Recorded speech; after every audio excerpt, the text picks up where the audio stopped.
Hello, gorgeous. It's Lala Kent. Welcome to Untraditionally Lala. Hi, babes. It's Lala Kent. Welcome back to the bonus episode of Untraditionally Lala. I still have now my most favorite human on the planet, by the way. Aww. Heather Dubrow. It's the Kent girls. It's the Kent girls. I love it.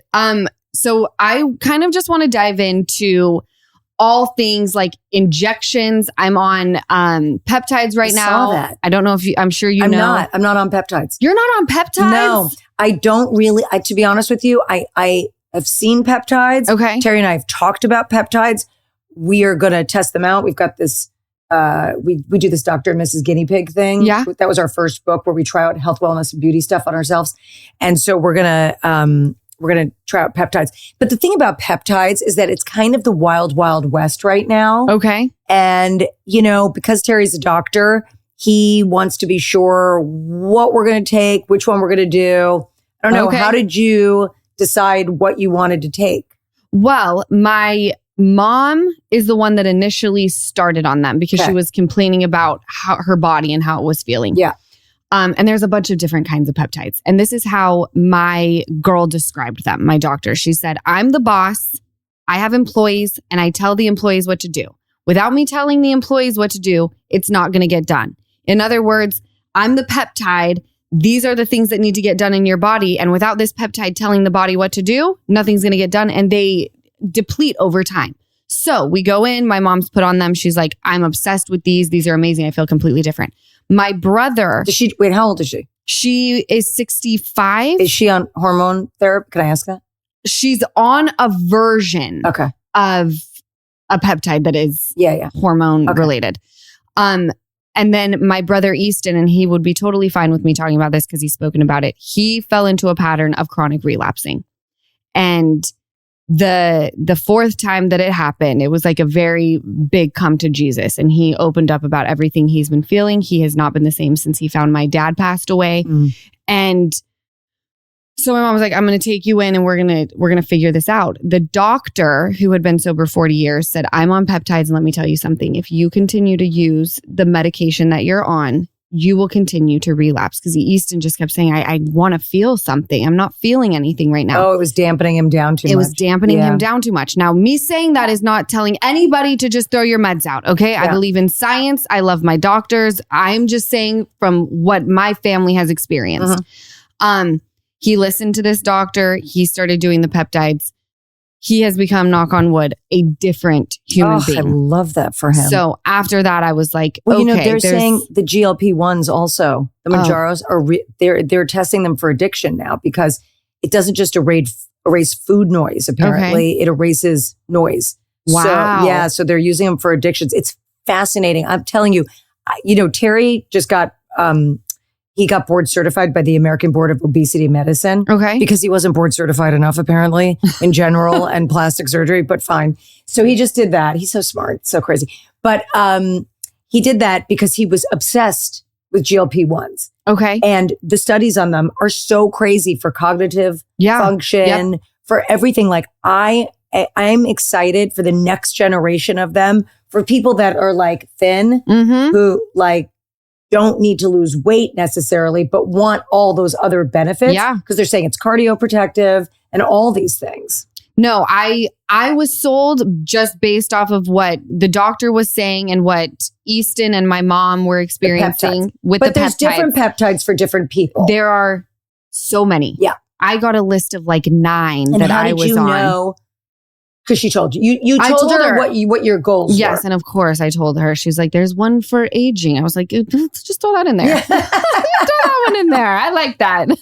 What injections are you completely sold on and ones that you're like, I don't love this. I wouldn't fill my face with this again. Like, do you like the fillers and the... Yeah, no. I have been doing Botox since I was 27. Okay, love it. I barely have to do it anymore, quite frankly. Wow. Because the cumulative effect has been very good. I like Sculptra. Do you know what Sculptra is? No. What is that? So Sculptra isn't a filler per se. It was created for AIDS patients who lose a lot of facial fat. Okay. And get very skeletal looking. Okay. So what it is they inject it into your face and you can consider it like a fertilizer. Oh. And so at first you look good as if you've had a filler, right? Because it's like water that they're injecting in your face. And then it goes away and it regrows your own collagen. Oh, wait, I love this. So it's a collagen builder. So thankfully I have good cheekbones. So do you. I don't know if you get filler, but if you don't, you have great cheekbones. They're fake. Okay. But they look good. But I get it in the temples. Okay. You don't need this. You're very young. But I'm just telling you, like, once you get over 40, 45, you start to get hollow in the temples. Okay. And in like the hollow of the cheek. Yeah. And then they also put some in the back of the jaw to pull it back a little bit. I also get a little under between my lip, bottom lip and chin. Yeah. Because I get a little hollow in there as well. And it's amazing. Well, you look amazing. You have gorgeous skin. Thank you. What's your relationship with the sun? I don't go in the sun, but every once in a while, and I'm talking like once every 5 years, I'll bake. Okay. Just for fun. And I did that this summer. We were on a yacht. Fabulous. We'd never done the yacht thing before because Terry gets seasick and I'm like, fuck. But our friends told us that we would love it. And so we went with a group and it was spectacular. I have to tell you, like lived my very best life. Like I would get out on the deck of the yacht. I was calling it the boat. My friend Daisy was like, it's a yacht. Yeah, no, we're going to be yacht sluts. And I go, okay, great. So I would get on the deck and I would decide which deck I wanted to be on and whatever. And there was only 4 couples. Yeah.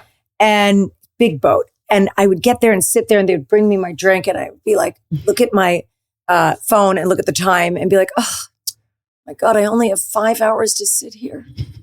I was sad that it was only 5 hours. I mean, it was amazing. And I just, honestly, I like to be very pale. I still have color. Yeah, no, you look good, but like you don't have pores. I really don't go in the sun. I'm terrified of the sun. Skincare. And I try to do as little as possible. I will tell you, years ago, maybe 15 years ago, 20 years ago, I had a Fraxel done. And it's one of those, like an IPL, a Fraxel, like one of those things. Mm-hmm. And it ruined my skin. And I thought I had screwed up my skin forever. And then I did something else called, like 20 years ago, like called the N-Light. And it gave me melasma. And I was like, you know what? I think the less I do, the better. Okay. So I try to do as little as possible. Wow. That's very refreshing to hear. But like you have beautiful skin. I have melasma though that I got from pregnancy. Me too. I still have some on my left cheek, but I might do a little chemical peel to see if I can, just on the spots, to see if I can get rid of it. A chemical peel, is that different than like a CO2 Fraxel? Yes. So I did that a few years ago. So that's what it was? The Fraxel thing? No, sorry. Mixto-fractionated CO2 it's called. Okay. And that thing, I honestly didn't see a difference. I'm going to tell you, I feel like you have very similar skin to mine. Well, thank you. No, you do. You don't need resurfacing. And I think I was like looking at these lasers as if they were some magic. And I think my take home message to you and your listeners is don't do things just to do them. If you have a nice texture skin, don't do a retexturizing laser. Right. Why? There's no point. Are you a fan of like the bleaching creams? I'm so sensitive that it's too much for me. Okay. My favorite thing to do, you guys, is go to Mexico and go to the pharmacy and buy. La la la la la la la la la. I'm like, I'll take 15 of the Retin-A. That scares me. Really? You don't know what's in there. Heather, don't say that. It's like, it gets me off when I do this. You don't know what's in there. Well, now I'm freaking out. I was looking forward to it. Have you not watched Botched? Love Botched. They have listen to me. If you're in Paris and you go to the pharmacy, that is fine. Okay. Well, I'm going there very soon. You are? Yeah. Why? I want to have a girls trip and maybe bump peepees with someone while I'm there. But how did you call it? Bump peepees. What does that mean? So I learned it from Charlie Sheen when I was watching an episode of of 2.5 Men. He was like, we're bumping peepees, and I never forgot it. And what does it mean? Having sex, fucking someone, but bumping your peepees. But that's 2 guys. You have a peepee too. Oh, I didn't think about it like that. A peepee and a penis. Okay. And sometimes they just bump into each other, say, what's up? How you doing? How you doing? What's going on? I've been married too long. Seriously. You're reverse cowgirling on Terry, so you have no problem. It's true. We're good.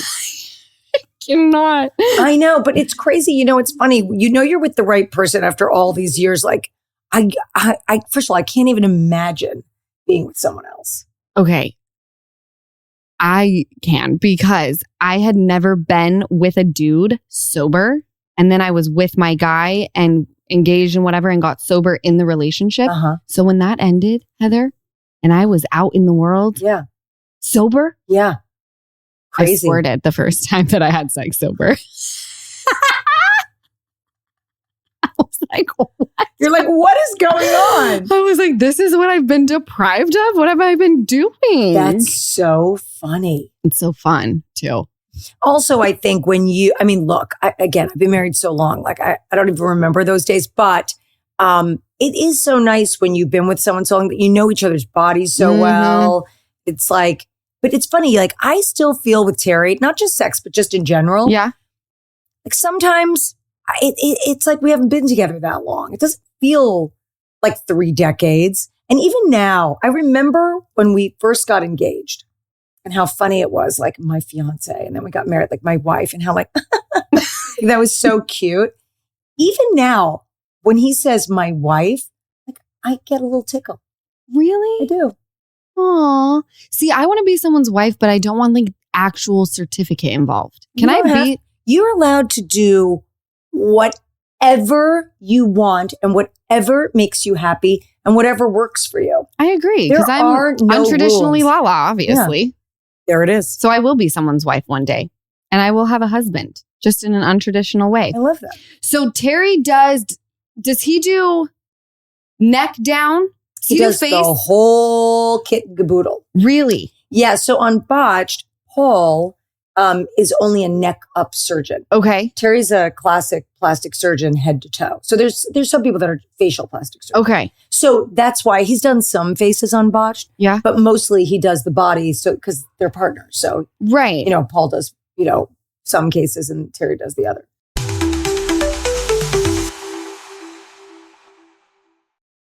So I want to have my boobs redone because breastfeeding 2 babies is no joke. Mm-hmm. And then I had them redone, but something happened with my right boob.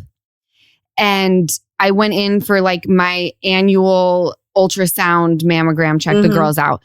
And I was like, this one is concaved on the side. Like, what's happening? And it feels like my implant is almost to my collarbone. Right. She said, what's happening is your body thinks that the implant is a germ. So it's creating scar tissue. Mm-hmm.